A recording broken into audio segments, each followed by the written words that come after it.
Hai teman-teman, jumpa lagi dengan saya Dr. Adi W. Gunawan. Dalam kesempatan ini saya akan membahas satu topik menarik. Topik tentang pikiran, emosi, energi, dan vibrasi. Mengapa ini penting? Nikola Tesla pernah berkata bahwa apabila kita hendak memahami semesta, kita perlu berpikir dari perspektif energi, frekuensi, dan vibrasi. Sesungguhnya segala sesuatu di semesta alam ini adalah energi. Semuanya tanpa terkecuali. Tubuh kita ini energi. Benda ini energi. Meja energi. Buku energi. Bahkan seluruh ruang di semesta alam ini diisi oleh energi. Tidak ada satupun ruang kosong. Nah, ini ada satu penelitian menarik. Harvard Institute di Amerika melakukan penelitian dan mereka mengukur medan energi kita. Dan mereka menggunakan alat yang disebut dengan squid-based magnetometer. Dengan menggunakan alat ini, mereka bisa memetakan bentuk energi tubuh manusia. Sebelum saya menjelaskan lebih lanjut, saya mau ceritakan satu hal menarik. Saya sering dapat pertanyaan dari ibu-ibu. Pak Adi, gimana caranya supaya anaknya saya ini bisa nurut, sabar, tenang, fokus, tidak lari-lari, belajarnya itu nyaman. Bagaimana caranya? Makannya enak. Saya bilang, Ibu, sebelum Anda memberikan perintah atau permintaan pada anak Anda, pastikan bahwa pikiran Anda tenang, hati Anda damai, sehingga vibrasi Anda bagus. Loh, kok bisa pikiran tenang, hati damai, vibrasi bagus? Satu cerita lagi. Seorang leader sebuah perusahaan bertemu saya dan berkata, Pak Adi, bagaimana caranya saya untuk bisa meningkatkan kinerja anak buah saya? Saya bilang simple. Seorang leader pasti adalah orang yang dipandang tinggi oleh grupnya, kelompoknya. Dan dia pasti memiliki vibrasi yang kuat. Nah, vibrasi yang kuat ini akan mempengaruhi orang-orang yang ada di bawahnya, rekan kerjanya. Jadi pastikan bahwa pikiran kita tenang, hati kita damai supaya vibrasi kita benar-benar bagus. Kembali ke penelitian dilakukan oleh Harvard Institute, menggunakan alat itu, mereka menemukan bahwa dari jantung kita, ya di sini nih, jantung menghasilkan medan energi yang bisa dideteksi sampai jarak 3 feet, kurang lebih 1 meter. Dan medan energi ini tidak hanya di jantung, dia berbentuk seperti sebuah bola, istilah itu torus, yang membungkus kita seperti kue donat, kita di tengah-tengah. Nah, kita dibungkus oleh medan energi ini. Ini adalah medan magnet yang dihasilkan oleh jantung. Dan medan magnet yang dihasilkan jantung ini minimal 100 kali lebih kuat dari medan magnet yang dihasilkan oleh otak kita. Jadi jantung ini sangat-sangat powerful, sangat kuat. Dan apabila kita di rumah, ibu atau ayah, sebagai orang tua atau leader, hati kita nggak tenang, maka vibrasi, lingkup energinya kita ini akan mempengaruhi orang-orang di sekitar kita. Disadari atau tidak, pasti akan mempengaruhi mereka. Saya sering melakukan eksperimen di pelatihan yang saya selenggarakan, Quantum Life Transformation. Dari penelitian eksperimen kecil-kecilan ini, ditemukan bahwa lingkup pengaruh energi tidak hanya 3 feet, 1 meter. Di QLT yang terakhir, saya melakukan uji coba. Saya minta satu peserta yang sangat peka terhadap energi, seorang wanita kebetulan. Kemudian saya minta peserta ini berdiri di ujung sana, di ujung hall. Saya berdiri di ujung satunya, di atas panggung. Kemudian saya minta dia merasakan, saya jelaskan kepada peserta bahwa tanpa mereka sadari, sebenarnya selama mengikuti workshop, kita saling berinteraksi secara energi. Energetically, kita saling terhubung dan saling mempengaruhi. Maka saya minta wanita ini berdiri di ujung sana, saya di ujung satunya, dan ini radiusnya kurang lebih 15 meter. Saya minta peserta ini meletakkan tangannya seperti ini, dan saya minta dia merasakan. Perlahan dia bergerak maju, pada saat telapak tangan ini menyentuh dinding luar dari medan energi saya, ini akan terasa seperti kesetrum. ada sensasi listrik halus. Dan wanita ini menyatakan pada jarak yang begini jauh, 15 meter di sana, dia bisa merasakan ini. Ini artinya apa? Bahwa pengaruh medan energi kita itu tidak hanya 1-2 meter. Ini bisa sangat-sangat besar lingkup pengaruhnya tanpa kita sadari. Maka kita perlu menjaga pikiran kita, hati kita tenang, damai, bahagia. Apabila kita tidak tenang, tidak damai, tidak bahagia, juga sama. Besarnya bola energi ini, itu sama. Misalkan radiusnya 15 meter, berarti diameternya 30. Tetapi isinya adalah vibrasi yang tidak baik, vibrasi negatif. Ini sebabnya kenapa apabila kita jumpa seseorang, tidak usah bicara dengan dia. Dia hadir saja dalam ruangan ini, setelah dia pergi kita merasa capeknya luar biasa, lelah sekali. Saya yakin Anda pasti pernah merasakannya. Saya sudah berapa kali merasakannya. Apalagi orang yang sangat peka dengan energi. Nah, jadi sekali lagi teman-teman, pastikan pikiran kita tenang, hati kita damai. Kenapa? Supaya vibrasi kita positif dan baik. Kalau hanya satu orang saja, oke lah, pengaruhnya nggak terlalu besar. Tapi bisa nggak dibayangkan apabila ada banyak orang memiliki getaran atau vibrasi yang sama, positif maupun negatif. Kalau ada banyak orang punya getaran atau vibrasi yang sama, kurang lebih sama, maka secara kolektif mereka membentuk sebuah medan morfik. Ini yang harus kita cermati. Medan morfik ini apa sekarang? Medan morfik mewakili model atau pola informasi, bentuk pemikiran bersama atau konstruk kelompok yang menginformasikan anatomi atau realita kelompok tertentu dan mendikte bagaimana realita bekerja. Jadi kalau 1-2 orang punya vibrasi positif atau negatif, dibandingkan dengan 1000 orang yang punya vibrasi positif apa negatif, maka dampaknya akan sangat luar biasa apabila ada banyak orang dalam vibrasi yang sama. Morphic field-nya menjadi sangat kuat. Anda lihat di meja saya ini ada 2 buku.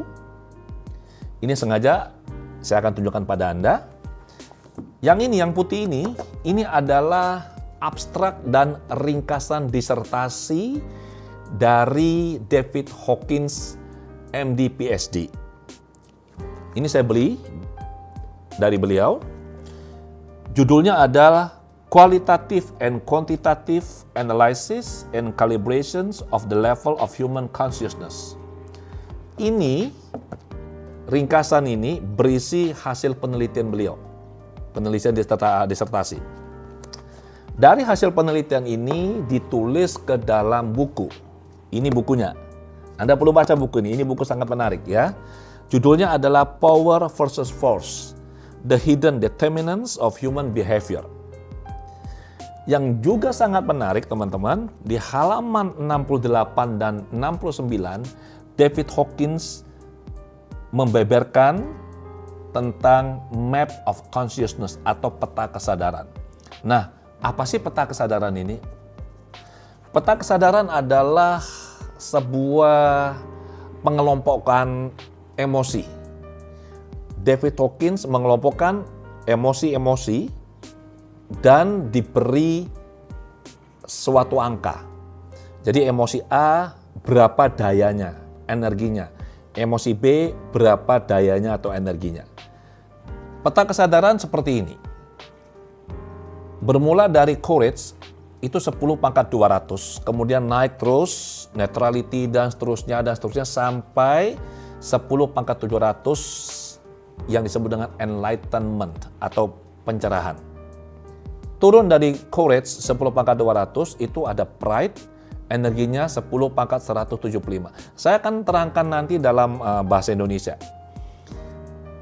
Cara melihat level energi ini adalah segala sesuatu yang di atas 10 pangkat 200 itu sifatnya menguatkan, mencas kita dengan hal-hal yang baik, energi positif.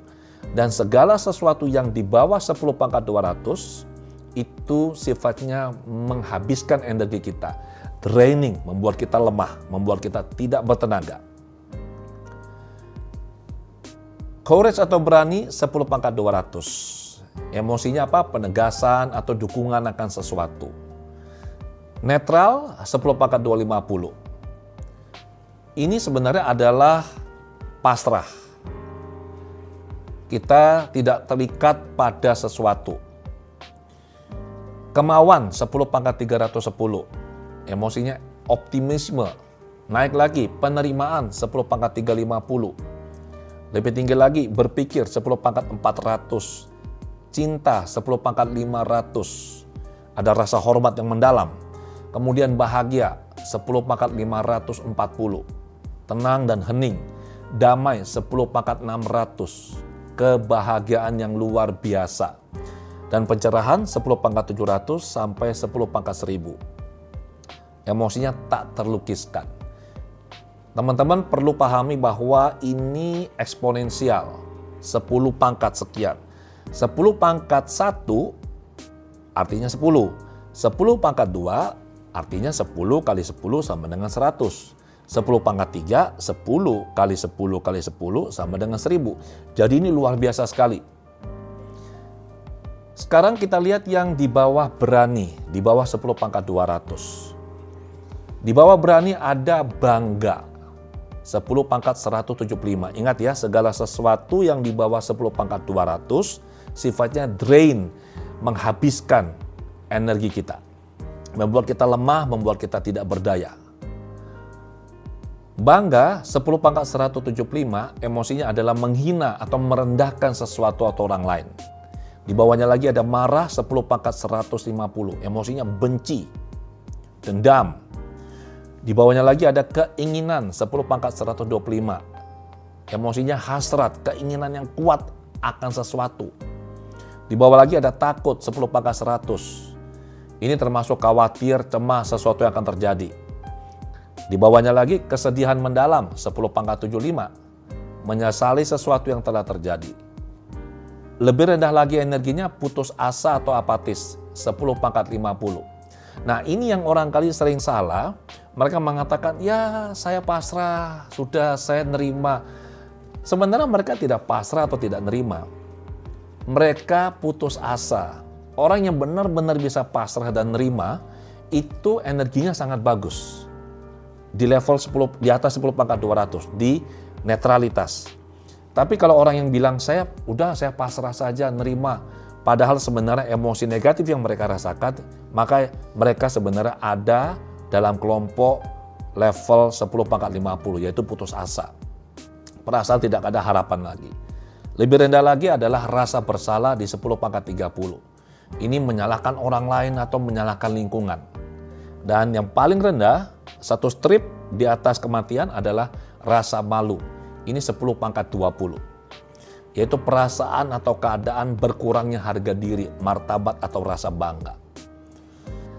Di dalam buku ini juga dinyatakan bahwa untuk kita bisa menetralisir energi negatif ini tidak perlu 1:1. Maksudnya apa?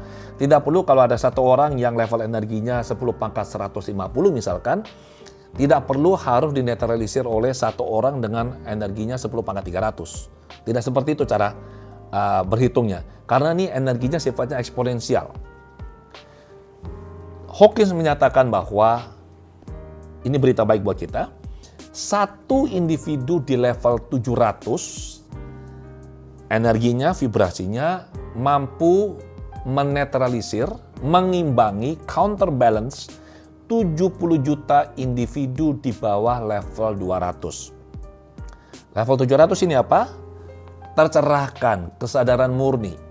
Sementara yang di bawah level 200, apa saja emosinya atau energinya? Marah, benci, perilaku agresif, mengancam, takut, khawatir, sedih, putus asa, apatis, perasaan bersalah, malu, menyalahkan orang lain atau lingkungan, menghina, merendahkan orang lain. Jadi ingat, hanya satu individu di level 700, energinya mampu mengimbangi atau menetralisir 70 juta individu yang energinya di bawah level 200. Berikutnya, satu individu di level 600 menetralisir 10 juta individu di bawah level 200. Level 600 adalah perasaan damai, bahagia. Satu individu di level 500 menetralisir 750.000 individu di bawah level 200. Level 500 ini apa? Cinta, kasih, rasa hormat mendalam. Satu individu di level 400 menetralisir 400.000 individu di bawah level 200. Level 400 ini apa? Berpikir, mengerti, bijak. Satu individu di level 300 menetralisir 90.000 individu di bawah level 200. Level 300 ini apa? Optimis.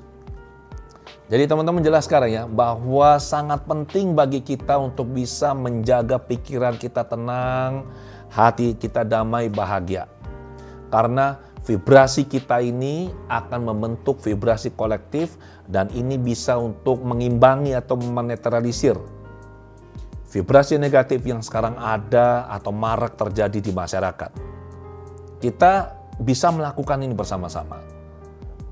Dan ada penelitian menarik. Hasil penelitian yang didukung lebih dari 50 demonstrasi eksperimental dan lebih dari 23 artikel jurnal yang diterbitkan pada jurnal akademik peer reviewed menyatakan bahwa vibrasi kolektif koheren artinya dari jantung kita keluar vibrasi yang bagus ya, mampu menurunkan angka kriminalitas atau tindak kejahatan. Kemudian kecelakaan di jalan raya, kekerasan sosial, terorisme, dan meningkatkan kedamaian, kepositifan di masyarakat. Ini hasil penelitian yang luar biasa.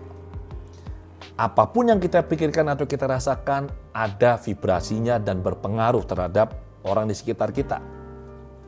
Kita tidak bertanggung jawab pada pemikiran orang lain atau perasaan orang lain. Kita hanya bertanggung jawab pada pemikiran dan perasaan kita.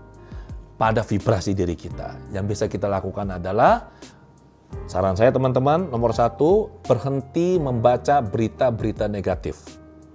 Berita-berita yang tidak ada manfaatnya untuk hidup kita. Berita-berita yang memunculkan perasaan tidak nyaman, takut, khawatir, cemas, gelisah.